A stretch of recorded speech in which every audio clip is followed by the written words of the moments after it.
All right, today we're going to react to a clip from Jon Stewart here from The Daily Show, where he's basically mocking conservatives for caring so much about cancel culture. But as he's doing so, he's proving, in a sense, that cancel culture actually exists. So I'm not exactly sure what the point of this video is, but let's watch here, and then we'll react as it goes. To the White House press corps.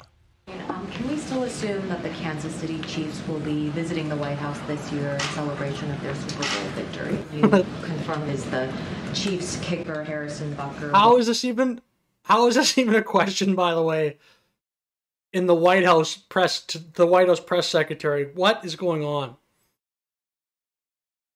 Kicker Harrison Butker welcome at the White House. Is the kicker for the Kansas City Chiefs welcome at the White House? The one that gave an address to Catholic students at a Catholic college. Is he welcome? Is that the question that you should be asking the office of the White House of the most powerful country on earth? Some of you may go on to lead successful careers in the world, but I would venture to guess that the majority of you are most excited about your marriage and the children you will bring into this world. Oh no! Like, look at this. Apparently enjoy the PTA, bitch. I don't know if he even expect that gets boos now. And people wonder why the fertility rate and the birth rate around the entire world is crashing. That statement, I'm going to play that one more time. That gets boos from the Daily Show crowd, which the Daily Show is not even the most unhinged show out there. But listen to what this Harrison Butker says. Some of you may go on to lead successful careers in the world. Although we did have basically saying that having a family is correct. Some of you may go on to lead successful careers in the world, but I would venture to guess that the majority of you are most excited about your marriage and the children you will bring into this world. Look, that gets boos. That gets boos. So that's PTA, bitch. What's the alternative to that? Like filling out Excel spreadsheets? You rather do that? You're going to be more excited, honestly, about that than having a family? That is, like, I would say, in my opinion, I'm not even a guy that talks too much about religion or stuff like that, or like cultural degradation, but I would say that's a sign of a culture in decline. That statement that I think a lot of you are going to be more excited about a family than your career, that gets a ton of boos. That's crazy. What I can say is we invite the entire team, and we do that always. I don't have anything beyond that. He can still go to the White House and be on his football team, and all that's really happened is some people roasted him on TikTok? But still, the point is that the fact that this was even brought up at the White House as a question shows that cancel culture is they still want it to be alive and well. And I'll get to this point later, but later in the video, Jon Stewart uses some clips from 2020, 2021.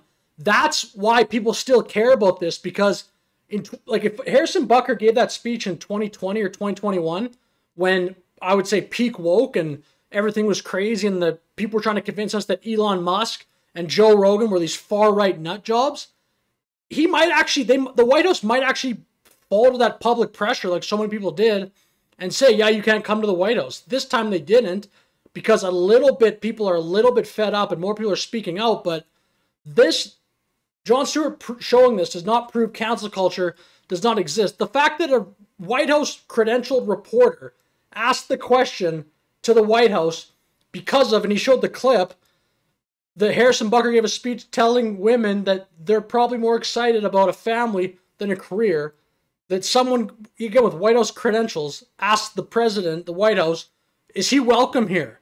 That is still insane. So Jon Stewart's point here makes no sense. He's basically proving the opposite of what he wants to, in my opinion. But be not afraid. Look, these Fox News hosts, like Jesse Waters and Laura Ingraham here, they always go over the top. Like, they're going for clicks. They're going for outrage, which Jon Stewart actually correctly points out later in this clip is just the incentive. But, I mean, the woman actually in that White House said, is he welcome here? The implication with that question from that reporter is, we don't want him here. We don't think he's appropriate, or he should be allowed at the White House. So, yes, they're saying all this, like, oh, they're trying to silence you, blah, and Jon Stewart's going to say, oh, that's fear porn from the right wing. are they wrong? And again, this is the example Jon Stewart is using, that somebody is asking a question, is this person welcome at the White House? Or is he so insane and so bad for society that we shouldn't let him in here? And by the way, there was like a petition to try to get this guy to not work for the Kansas City Chiefs anymore. There was some cringy change.org petition, I believe, that trying to get him fired. So they're kind of trying to cancel him and close him off and not let him work. So you can play this clip and then make a little face like Jon Stewart does there. But are they really wrong? Maybe they're hyperbolic and they play it up and Fox News loves this stuff. But to say that cancel culture, this is all just conservative outrage, makes no sense in my view. By the way, and you're hitting us with that King James sentence structure. This like shtick, by the way, of just right-wing guy says some crazy thing that's never going to happen. I don't think it works anymore. Like, Jon Stewart's still doing pretty good for numbers, but I think this worked more in 2016 when it all sounded make-believe. I think a lot of the things that the conservatives are afraid of, a lot of it's actually come true. So I don't think this is cringe, like, oh, what are you scared about? Just be cool, be chill like us, bro. I don't think that shtick really works as much anymore. But my question to the right, I guess, is, have you never been on the internet before? What does because that that's mean? all it is. It's just people giving each other shit So what? all the time. So that, I mean, my God, you're all so thin-skinned. Look. But a White House reporter is not the internet. I didn't watch The Daily Show. It was kind of before my time, but I know Jon Stewart's very famous for that. They took a big break, and that's kind of when I became more interested in media. But this is a hacky take. It's the White House reporter saying that. It's not the internet. This has nothing to do with the point of this video so far from Jon Stewart. Because the idea that there is an all-pervasive, all-powerful threat to free speech called cancel culture has become a central tenet of modern conservatism. Okay, but it's true. Again, this guy, Jon Stewart, saying, have you been on the internet? Have you been alive for the last 10 years? You make one little phrase that doesn't align with the left's agenda, and a woke or a mob of people online, like he's saying, tries to cancel you. That happens all the time. Maybe in my opinion, the last year or two, it has gotten better and people have let up and there's more pushback to when people are actually trying to cancel. People look into it more and they're willing to defend somebody if they think they're making an honest mistake. But cancel culture is a real thing, dude. Like, this happens all over the internet. Rumble, the platform Rumble, basically exists because of cancel culture, or the platform called Kick, which is like an alternative to Twitch. People get canceled on Twitch. People got canceled on Twitch because they thought this was some sort of white supremacist thing, and people were getting like penalties on Twitch for that. So the cancel culture is a myth? Give me a break, dude. Over 700 book titles about being canceled. They are, dude. So many of these books. But the people that... No. What do you think people are supposed to do, though? Like, this conversation, I'm having it again. It's boring. It sucks. I'd rather be talking about other things, but if there is all this cancellation, and again, literally Rumble and Kick are basically around and thriving businesses today because of all this crap, what do you think the people are going to do? Just get canceled and shut up, or just not try to fight back, or say nothing? So yes, these book titles are all cringy, but they still need to, someone has to say something about this. And again, I'll make this point, or Jon Stewart kind of makes his point for me in a second, but to look at all these books and this concept in 2024, the height of cancel culture and why people still talk about it today a little bit was 4 years ago, like when woke was just kind of a new word. So now to pull up these books and be like, oh, this is also cringe. Yes, but the culture has changed a bit, and a book like this would probably get mocked today because it wouldn't be as true, even though it's still somewhat true. Conservatives have an entire industry devoted to complaining about not being allowed to say the things they say all the time. Their victimhood is the entire brand. Okay, the right wing, or the left wing, the conservatives are the victims. The left wing has been doing this for 10, 15 years, aggressively being a victim about everything. So for sure right now, the left is more of a victim than the right, or has more of a victim mentality. Yeah. They say what they want, and if you get upset about it, you don't believe in freedom. I just believe in freedom. Why to But what, again, let me know, like, what are they supposed to do when, again, they tried to cancel Joe Rogan, the guy who just has a podcast and has on guests, doesn't say anything like hateful and is basically a liberal, or they try to cancel Elon Musk, the guy building rockets and building electric cars, which apparently people care about climate change, but not if it's from Elon Musk. They're going to talk about this. It's so stupid and so ridiculous for Jon Stewart to think that people are just going to ignore it and not speak about it. People talk to each other about what is happening in the world. If there's a bunch of people doing something, like a bunch of people tomorrow started becoming really obsessed with, say, like the country of Vietnam, people would comment on it. What's up with Vietnam? Why is everyone talking about this?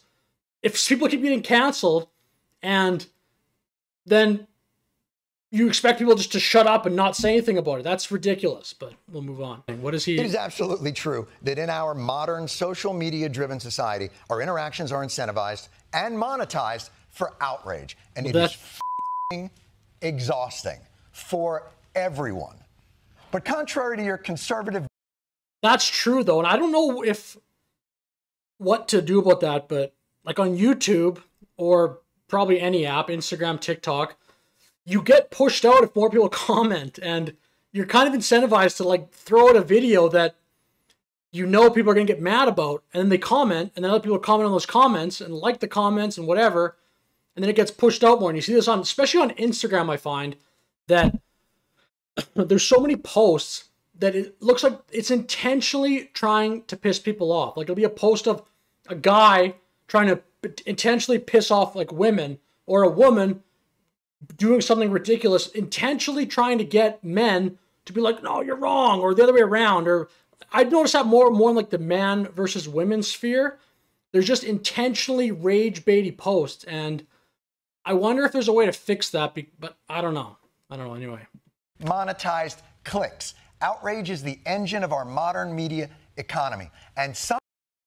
Yes, sure, but is that not what Jon Stewart's doing right now? By speaking and having edited people going in and editing conservatives, which he doesn't like, finding them, using a phrase, editing that up, and then reacting to it.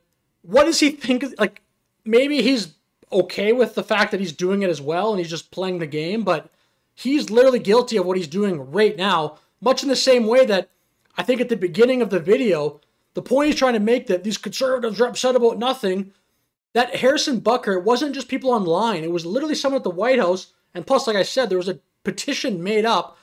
I don't think it'll work. I don't think the Kansas City Chiefs will, like, fire him or not have him play. But the NFL released some stupid statement, apparently, saying, like, this does not align with our blah, blah, blah. So this headline here on this video, conservatives decry cancel culture, it is real still.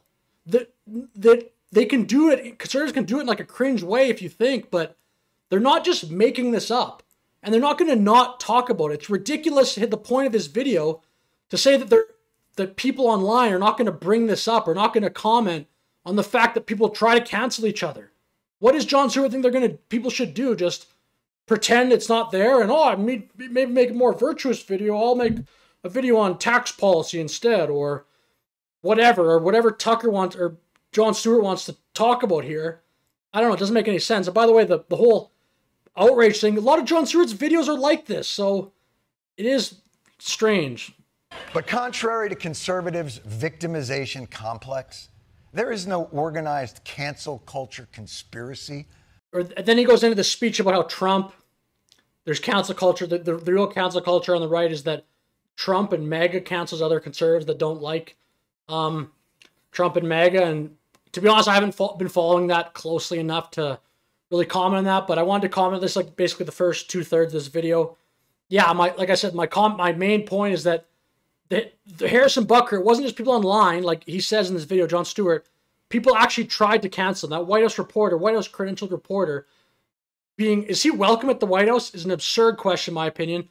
And then the conservatives that are decrying cancel culture, as he says here, I think legitimately have a real problem and a real reason to keep talking about this. And I think people should keep talking about it until it's not a thing anymore, until it's just something that is universally accepted that people should not be canceled unless they really do something egregious, not over little mistakes in speech or just not understanding something and kind of saying something dumb, or for the Harrison Butker example, having Catholic values.